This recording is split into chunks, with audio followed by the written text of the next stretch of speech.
Craige, I wanna talk to you a bit about family businesses because I know you were in one for a very long time. Do you think that given our economy, our situation in South Africa, it does feel like we've got much more SMMEs coming up and more scope for family businesses to make a difference? What do you think about that? So look, I mean, I think it's actually a very good observation, right? And here, I probably need to give kudos to I think a lot of these incubators that are helping them out. I know specific guys like Pick and Pay have an entire team and structure which is really supported by Suzanne Ackerman and the Ackerman Foundation to really trying to help them access finance, access route to markets, really just basic assistance in terms of growing. One of our sort of partners that we work with as well focuses specifically on trying to solve issues for SMEs, try and make retail business just more affordable for them. So you are seeing a lot of these incubators and that are sort of running up. Famously, Miles Quebecer, who I'm sure you also know of him. Miles sort of has these dark kitchens that he's really getting sort of up and coming businesses to get through there, to open up a restaurant, like really differentiated restaurants and food service offerings. So I think while there's still a lot of support in this, I think it is inherently difficult, right? Probably the biggest barrier to entry in all of these things is finding finance. And I think based on where things are now, I think with sort of rates going up again, it's going to cost a bit more money to access money. And if you don't have solid, robust plans in place, it puts family units under pressure, puts friends under pressure, and that's a difficult space to be in.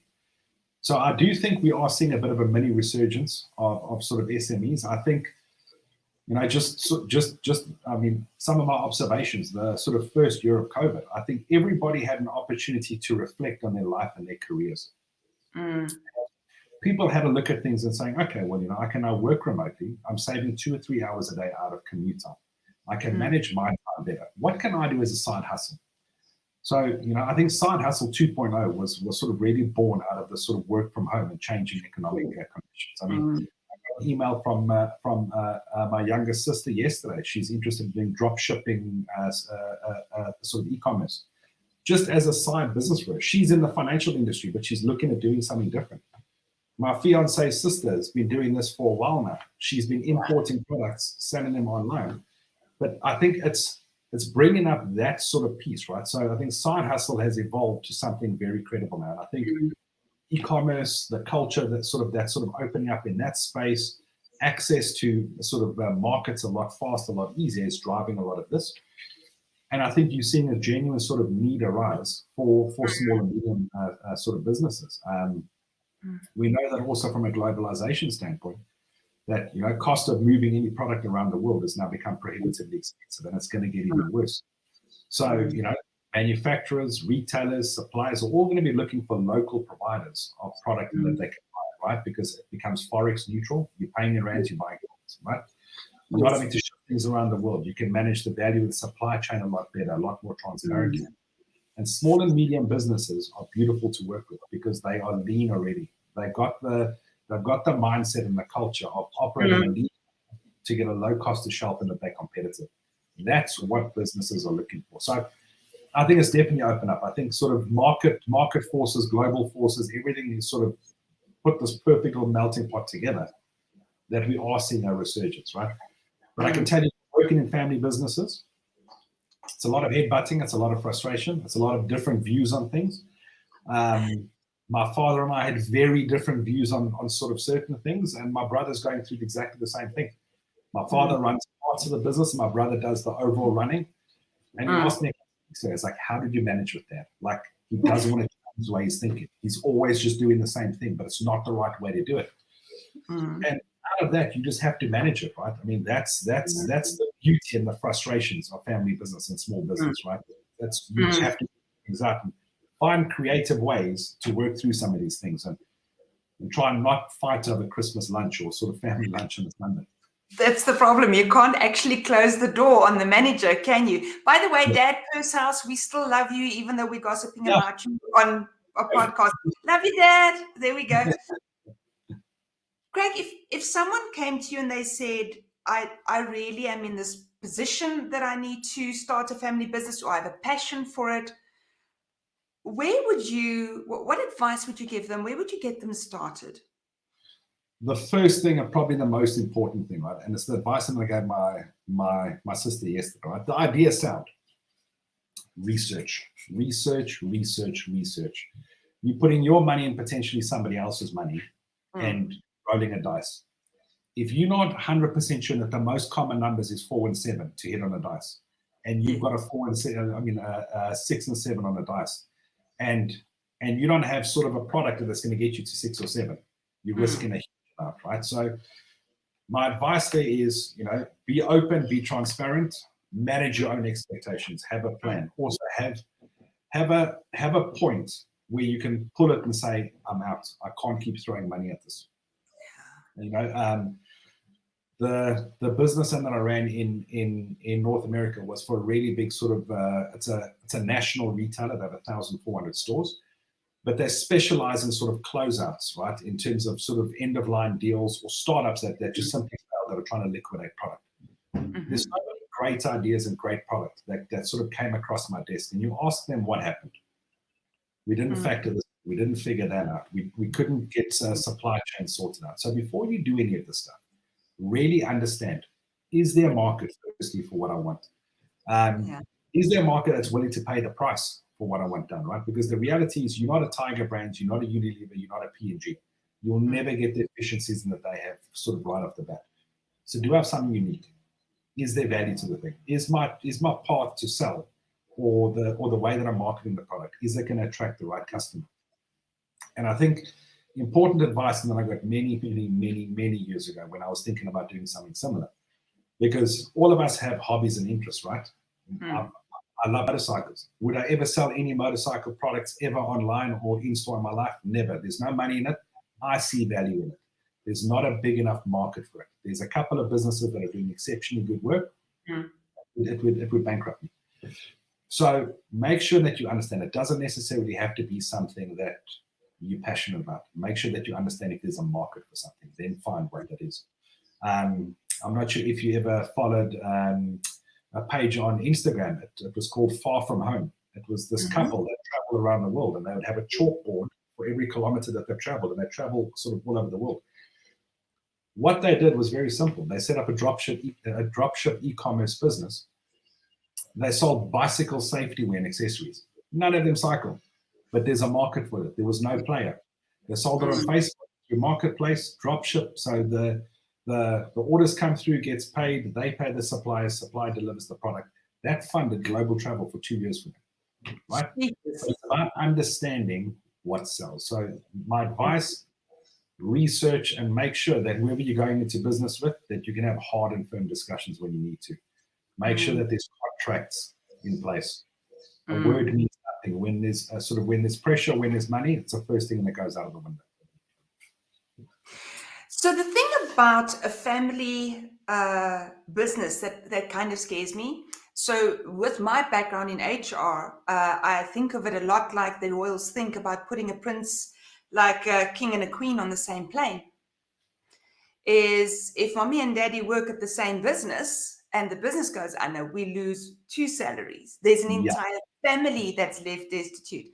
So I suppose there's also something around building a bit of contingency, if possible, around that, where that's maybe working together as the side hustle versus being the actual thing that drives both people. Because I know a couple, and thankfully it did not happen, but I know a couple who own a trucking business. Comes lockdown, nothing moved. Now, they were well prepared, and they've made massive gains afterwards. They could make it up. But what would happen is there's a mom and a dad and 4 kids that could have lost everything. Yeah, no, exactly. I mean, that's a real risk, right? So so even in terms of our family business, right? So sort of mom and dad have their own businesses, right? Dad's got his, mom's got his, totally different. They compete in some spaces, as weird as what that is. But it's different businesses, different clients, different income streams. So in terms of diversification of risk, that is where it sort of sits. They've also been really clever in terms of some of this, right? So they've actively reinvested in the businesses to keep them growing and to mitigate risk out of sort of one client or one specific range of goods. Mm-hmm. And outside of that has been a diversification into different properties, right? So property is always value accretive. It always increases, always grows. So if the chips are down and anything really goes down badly, you've always got property to fall back on. But, Yes. I mean, I think even in terms of, the family within a business, I come from a very big family. There's 8 children, right? Yeah. There's 8 of us, yet only 2 of the kids work in the family business. That's it. Okay. The rest of us all found our own paths, our own lives. I think selfishly and sort of personally, it's actually really good because, when it's a family braai, whether it's Christmas, the only ones that are talking shop is my dad and my brothers. They sit and chat about it. They'll ask my advice or give me a view on something, but that's as far as what it is. I can have regular discussions with them. And for me, the value of that is infinitely better than it was when we'd sit and argue over a lunch, over a braai, and only talk work. So I think just there's a big part to play around the sort of dynamics there, right? Because you essentially never switch off from work if you're in a family business. And I know some people are okay with it. For me, it was a personal decision as well, in terms of I don't want to go back while my dad's in business. I value him as a father. So once he's ready to one day step down, I'll reassess and look and decide whether it's something that I ever want to do again. But I value the way that life has turned out and my plans have run together. His has worked well for him and my brothers are working okay for him. So it's really interesting because what I hear here is, sometimes people will leave corporate or they'll leave business and say, oh, because I don't want someone to be the boss of me. I don't want the politics. Actually, there's politics in every environment because at least I can ignore my CEO's phone call. But, my father could actually be having a health moment, a health problem and needs to speak to me. So you can even not answer. Exactly. And I think you also brought up a really good point, right? So like normally people go from corporate into sort of private or into family, right? Mine was a bit of a flip. And I think that sort of talks to the curious sort of part of my sort of personality mindset, right? The initial piece was, go to corporate, learn for 2 years, and then sort of come back into the business. But I think just getting into that sort of big, broad world, right? So being exposed to the bulb of that beetroot, said, there's a huge amount here. There's a lot to experience, a lot to sort of get involved and engaged in. And I think, fortunately, the sort of business that I ended up moving into, very diverse, huge amount of things that I've learned and managed to develop. And it's exciting because, things that I've learned and I've helped other businesses through. If my dad's sitting with an issue like this, I can say, look, why don't you try this? Have a chat there, change this here, let me know how it goes. Then I'll come back, look, this really worked out well. What do you think of this? And we have those sorts of discussions. But I think my sort of world in the family business starting was this, right? That's the sort of sphere of what I had: certain customers, certain principles, certain business. And moving out of that really just opened things up. And I've really enjoyed it. And that was a part for me where I said, this is amazing. I'm going to experience, I'm going to learn, I'm going to develop, right? I'm going to be a sponge and soak in as much as what I can. I'm going to try and get coaching as far as what I can, mentor. And then the same people around me that have expressed an interest to grow and develop, how do I help them do it? How do I move the collective average up of what we're doing? And that's a fun part of the journey. So like anyone and it's sort of teetering around, mapping something in corporate, it's really up to what you limit yourself to, right? If you only want to be sort of in accounts receivable and that's where you want to sit and that's where your passion is, good. You know it, you own it, and that's it. But if you're in accounts receivable and you're looking at the guys and saying, I'd love to be one of those sales guys. I want to be going on these trips and I want to be pitching business. Find a mentor. Go and speak to somebody within the sales team. So listen, do you mind coaching and mentoring? I want to just empower myself and understand more around what you do. Push and challenge yourself. Have a look in terms of where there's opportunities to grow and develop. I think a lot of people will really be surprised at how open people are to sharing things, right? I think if you know the sort of Baz Luhrmann song, right? Sunscreen. Yes.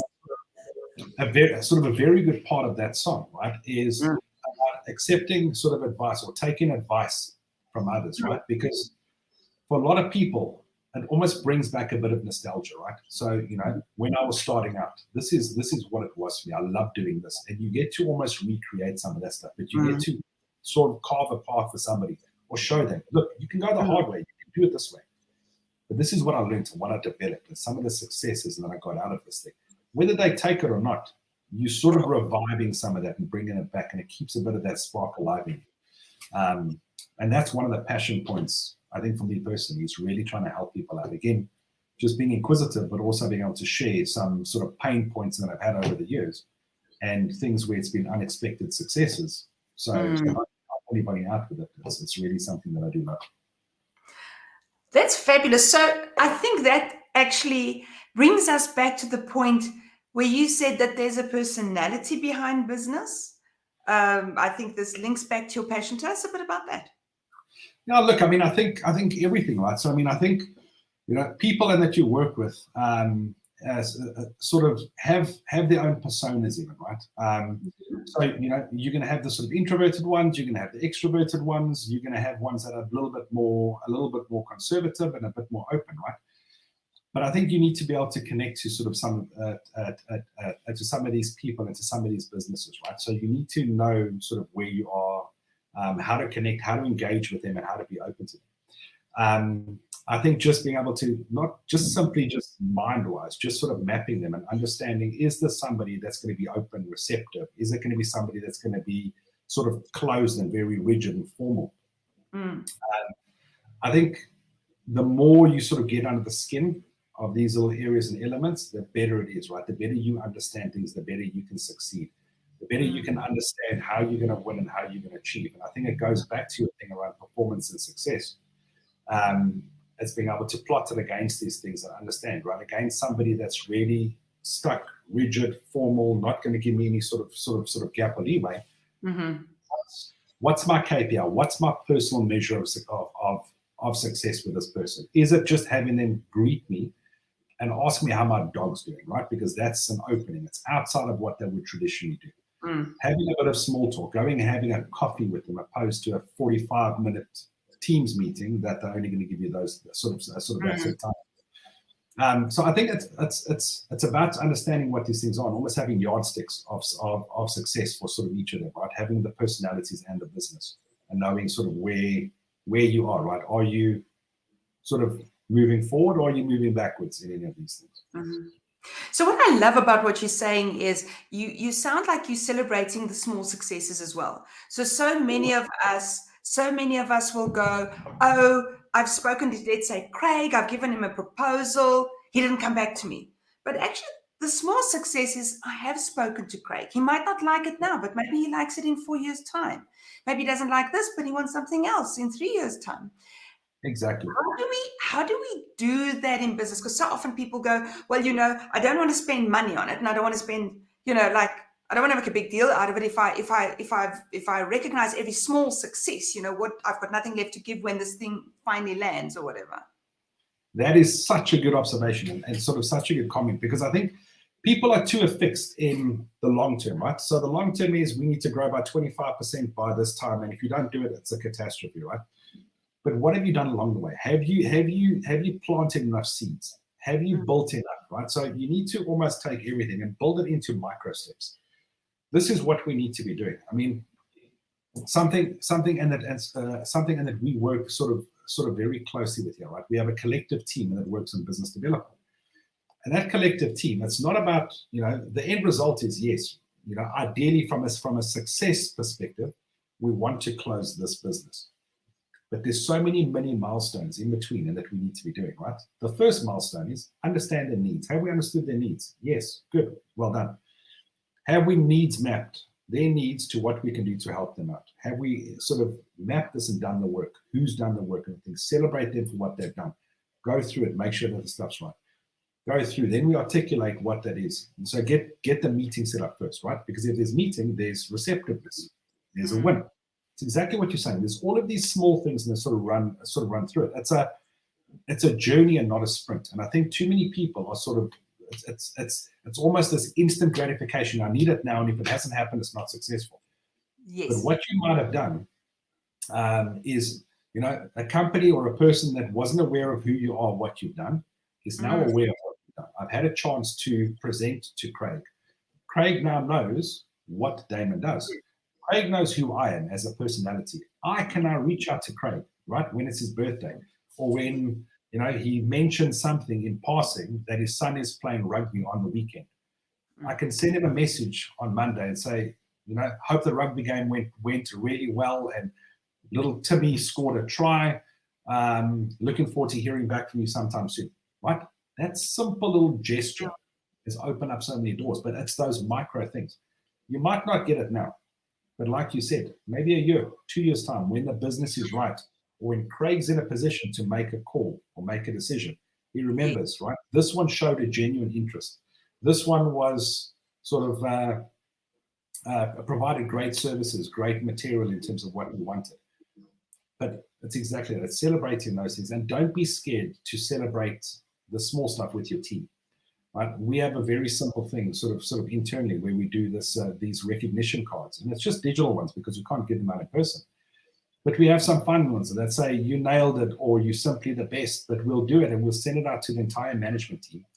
Thank the person for what they've done brilliantly or really well. Sorry, there's a fly. There's a fly. It's so funny. Yeah. So sorry. So what we end up doing is we have these small electronic ignition, sort of a recognition cards, and that we really then just sort of put in who it's to, why they deserve it, what have they done above and beyond.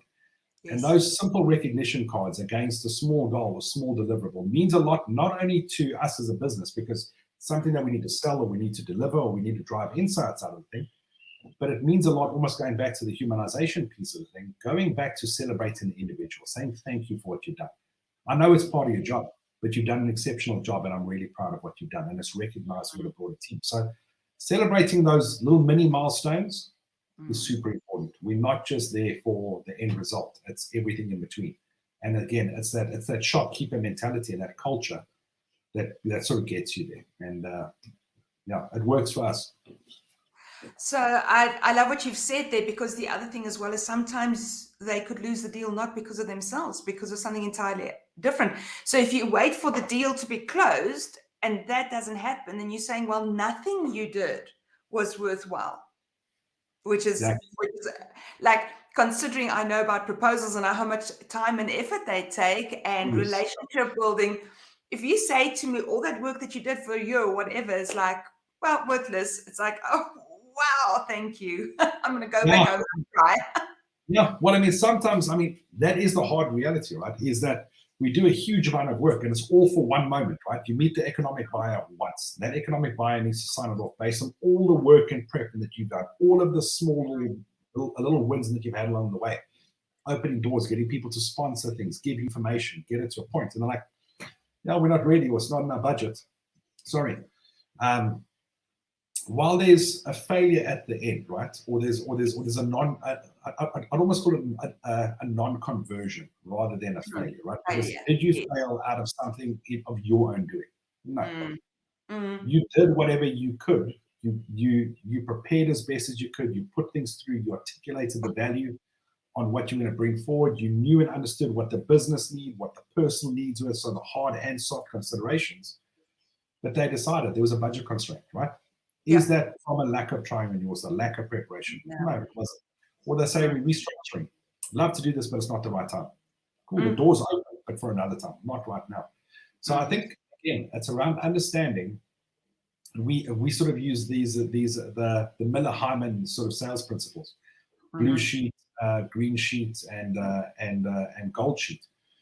But the blue sheet is, what's your minimum action commitment?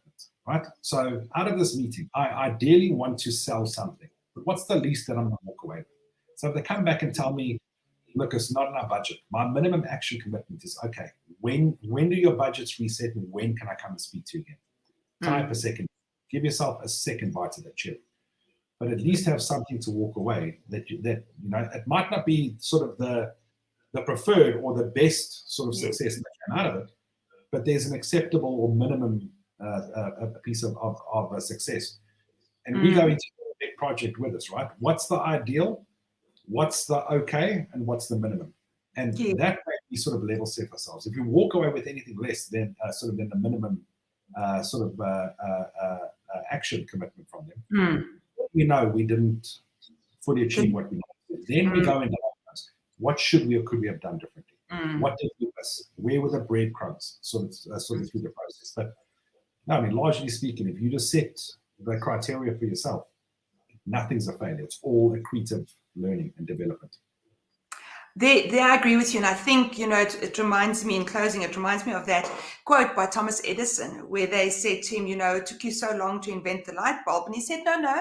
Oh, how do you deal with failure? And he said, well, those weren't failures. He says, I just found like 15,000 ways not to do it. Exactly. I love that. I love that approach because it keeps you going. Craige, thank you so much. I can't believe our time has flown past. Thank you for the lovely, lovely chat. Thank you for the valuable insights. And can our viewers reach out to you if they should have any questions? Most definitely. So again, thank you so much for the time and for the opportunity. Any questions on anything? I'm open. I'm sure. You'll be able to share my contact details with them. I'll share them with you. Perfect. We will post your LinkedIn and your email address. Thanks so much, Craige. It has been fantastic, and I hope that we'll be chatting soon. Awesome. Thank you so much. Have a good day. Thank you. Bye-bye. Yes. Bye. So everyone, another lovely chat. We get to talk to the most interesting people, don't we? I just loved, there was just so much that we had in this interview that I almost don't even know where to start with what I loved because Craige is such a dynamic individual. Interestingly, we didn't get to speak about it, but he always, when we spoke previously, he'd say, the question is, how do we do it better? Never mind the status quo, how do we do it better? So I think this was really an interview that showed that, his love for sharing, mentoring, sharing the information and helping others out. As always, I hope you enjoyed this episode. If you do, somewhere on the page here, there is the subscribe button. Please click on it. Also, click on the notification bell so that you know when the next episode is available. Like and comment. And if you are joining us from LinkedIn or Facebook, it's great to see you again. Please, can I ask you to like, to share, to comment? We'd love to hear from you. And we'll see you at the next Performance Cafe, where we have 2 coffee companions lined up for you. So we'll see which one gets produced first. But until the next time, I look forward to seeing you at the Performance Cafe.